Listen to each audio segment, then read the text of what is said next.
Okay, so I have to admit, we're not actually at the lake. It's the dead of winter in Minnesota. Other than riding some sleds on the ice, there's not a lot a guy can do at the lake this time of year. What are we into? Well, we've got an additional driver, and after doing some poking around, we found out that the insurance company thinks it's going to be less expensive to insure a 16-year-old boy in a D2 S8 than it is in a B6 S4, which is originally what we were going to put him in. So we picked this car up, and it's all, the front end's all stripped off already. There's a million videos online you can look at for how that's done. This car was a fairly light front hit, but what got this car a ride to Copart ultimately was this. The hit was in exactly the wrong spot on the upper radiator core, and it was bent in right here against this cast iron timing gear. And it broke that timing gear, and of course when it did that, it severed, this is the timing belt, it severed the timing belt. So the conundrum is that very difficult to know at this point what we've got for bent valves. So we know that the radiator was pushed in against the fan. The accessory drive system was jammed. It obviously got it hard enough here to bend this pulley, and but what we don't know, and what usually happens, is that this isn't automatic, and so even if the wheels stop turning immediately in the accident, that doesn't stop the crank. And the weight of the torque converter, acting like a flywheel, tends to continue to rotate the crankshaft even when the timing belt is severed and the valves and cams stop. So you can't just put another belt on this thing, right? I mean, it just makes no sense. Functionally, you can't rotate the crankshaft into position to even put to even install the pin that holds the crankshaft at the correct orientation. You can't rotate the crank, because if the valves, by some act of God, weren't bent already, you would bend them, rotating the crankshaft to that position, and then rotating the cams to get the bar on. Because obviously you can see that, right? The bar is not in the correct orientation at this point, right? We put the bar on there.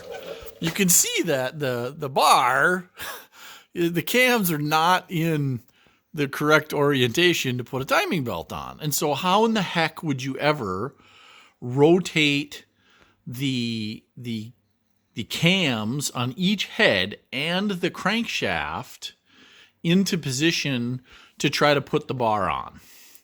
And so it just doesn't make any sense. And the thing about this too is that this motor's got the issue that D2s get, where you can see it's broken the plastic connecting rod between the plenum controls. And so we're going to put a D3 intake manifold on it when we do this anyway. So and you can see here that got valve cover leakage going on. So it just doesn't make sense, given all these things, to try to somehow rotate this motor into position and put a belt on it, only then to find out that it's got bent valves. So the plan here is I'm going to yank the intake, going to pull both heads off, and going to have a look-see on what's bent. Past experience tells me that... Okay, so I was saying past experience tells me that the valves are not going to be all smashed to death. This isn't like a motor that went away on the highway at 3,500 RPM and broke the timing belt. I would guess we're going to find some little eyelash marks on a couple of pistons, and we're going to find some valves that are bent enough that they wouldn't close and you couldn't run them, but we're not going to find anything terribly distorted. We're not going to find destroyed valve guides. We're not going to find that degree of damage. So this is a 4.2 liter 40 valve. This one is in a 2003 D2 S8, and this one is an AYS engine code. And so we're going to get a D3 4.2 liter A8 intake manifold and the new style metal linkage instead of these plastic ones. You can see somebody made a metal linkage here. That didn't last too long. The motor must not have been running terribly well. So we're going to sort that out. And while we're in there, we're going to do a complete... I mean, you'd be a fool not to, right? We're going to do water pump, all the idlers, tensioner. We're going to check out the compressor and the clutch. We're going to check out the situation on our power steering pump. We're going to have a look at our alternator, maybe take that out and have that rebuilt.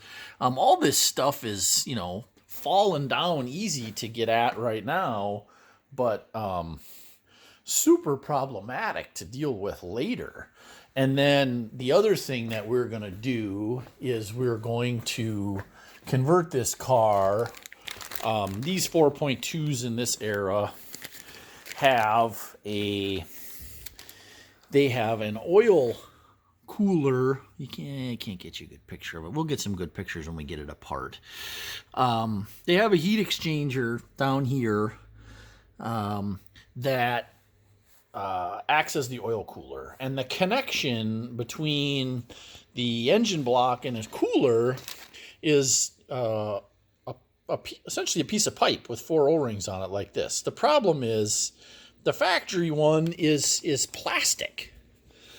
And with age and too many thermocycles, they crack. And especially that this motor was was hit hard enough to break this cam gear. That puts a lot of load onto this motor mount area. And so it just would not be smart to go into this motor and not take this motor mount apart and replace this piece at this point, right? Because it's pretty comparatively simple for us to get at it now with the car so disassembled.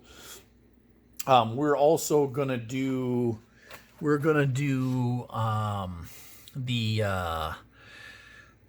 oxygen sensors on the pre-cats, because they're actually halfway easy to get at. We're gonna change out some connector ends. You can see this connector is cracked from a jillion thermocycles, and got the same thing going on over here, right? This one is also, this is just stuff that is probably not malfunctioning right now, but it's not worth not doing when we're in there. We're also probably gonna update these coils to the new style coils. We've just got a lot of access on this motor that is normally really hard to get at a bunch of this stuff. So, and my son's going to drive this car for a couple of years. So, the plan is to try to deal with any maintenance issues now when we can, and when access is easy. And the reality is, parts are relatively cheap for this motor, and I'm not talking China-made junk parts. I'm talking actual, either in the Audi box or same part as the Audi part, just not in their box, right? Like I'm perfectly willing to use a Hella oil level sensor when I can see that Hella actually had to grind the rings off of it so that they could sell it without violating Audi's trademark, right? So there's smart aftermarket parts and then there's dumb aftermarket parts. And we're going to use either factory or smart aftermarket parts when we go through this motor. So that's the plan.